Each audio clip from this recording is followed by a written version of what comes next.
สวัสดีจ้าเพื่อนๆทุกคนจ้าที่เขามารับชมเบิ่งคลิปการเลี้ยงหมูน้ำปลาแอวจ้ายินดีต้อนรับสู่ช่องบ้านสวนฟาร์มหมูคนอุบลเด้อจ้าเสียงอาจจะบ่ค่อยชัดเจนปานใดเนาะจ้าเพราะว่าเป็นหวัดในจักหน่อยอากาศเปลี่ยนอากาศหนาวแล้วก็อากาศเปลี่ยนเนาะจ้าเฮ็ดให้บ่สำบายเป็นไข้หวัดแน่แต่ว่าก็อยาก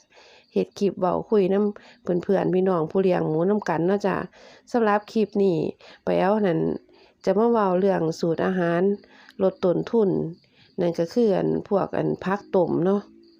พวกผักต้มเนี่ยมันจะมีหลายชนิดเด้อจ้าเพื่อนๆจ้าพี่น้องจ้าที่เราจะเอามาต้มให้มันสุกแล้วก็เอามาเฮ็ดเป็นอาหารผสมกับล่ำก็ได้หรือว่าบ่ต้องผสมล่ำก็ได้เนาะจ้าถ้าเพื่อนๆพี่น้องเนาะจ้าที่เลี้ยงหมูนำกันนั่นเลี้ยงหมูบ่หลายเนาะ สูตรผักต้มนี่จ้ะเพื่อนๆจ้ะ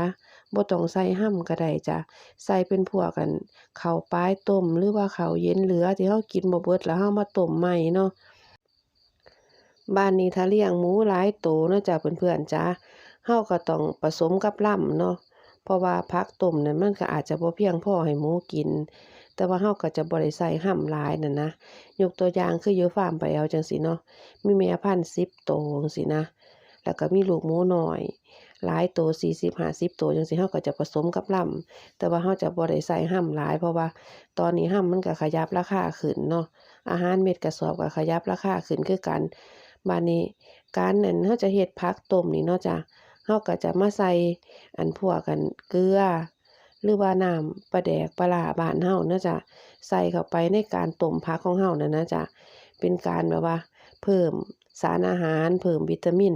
ให้หมูของเราเนาะจ้ะเพื่อนๆจ้ะบัดนี้สำหรับคนอีสานบ้านเราเนาะ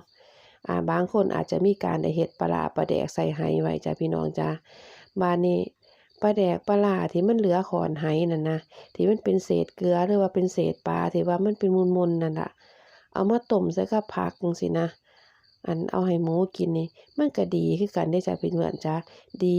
หมูกินก็อ้วนดีคือกันบัดนี้มาเว้าถึงผักที่เราจะเอามาต้มให้หมูกินเนาะเพราะว่าแต่ละพื้นที่คนเลี้ยงหมูนี่ผักนั่นนะอาจจะมีบ่คือกันเด้ผักสำหรับต้มให้หมูกินบัดนี้สำหรับผักที่ต้มสุกแล้วนี่เราก็สามารถที่จะให้แม่หมูที่ให้นมลูกกินได้หรือว่าแม่หมูตั้งท้องจังซี้ก็กินได้หมูทั่วๆไปกินได้เนาะจ้ะสำหรับผักที่ต้มสุกแล้วเนาะ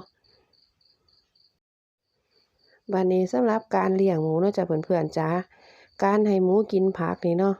มันจะมี2แบบก็คือแบบว่าถ้าเราจะให้เพิ่นกินเป็นอาหารว่างอาหารเสริมระหว่างวันจังซี้นะจ้ะเราจะให้กินแบบสดๆได้เนาะทุกผักนั่นล่ะแต่ว่าถ้าเราจะเอามาเฮ็ดเป็นอาหาร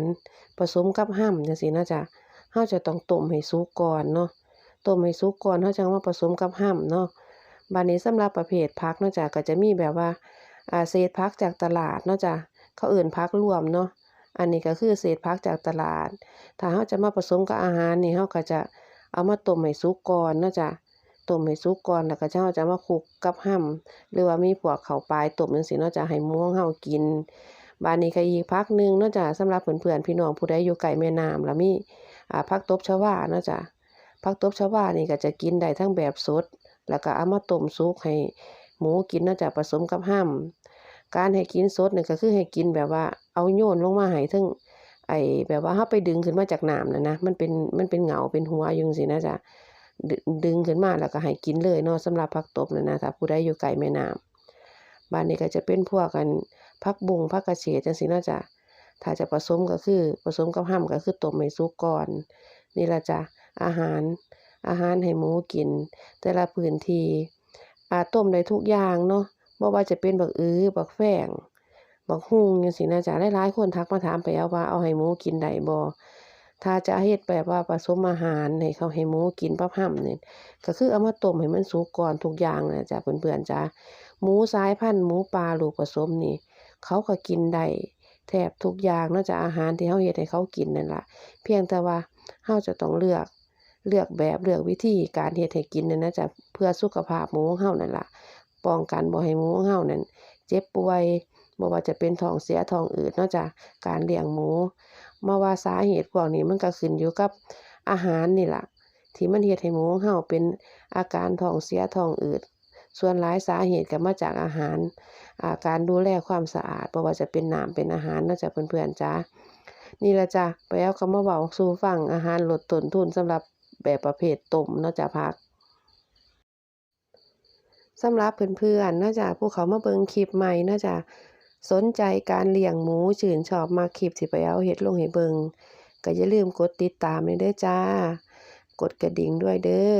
ก็จะได้เบิ่งคลิปใหม่ๆนำกันไปเรื่อยๆเนาะจ้ะถูกใจก็กดไลค์กดแชร์เนาะเป็นกำลังใจให้ไปเอาคนทำคลิปเนาะจ้ะสำหรับคลิปนี้เนาะจ้ะขอบคุณทุกคนเนาะจ้ะขอบคุณเพื่อนๆทุกคนที่ติดตามเนาะจ้ะเบิ่งคลิปนำไปเอามาตลอด จั่งใดก็เดี๋ยวคลิปหน้าจะมีเรื่องหยังมาเว้ามาคุยสู่กันฟังอีกเกี่ยวกับการเลี้ยงหมูของเราเนาะจ้ะพ้อกันใหม่ในคลิปหน้าจ้ะเพื่อนๆจ้าสวัสดีจ้า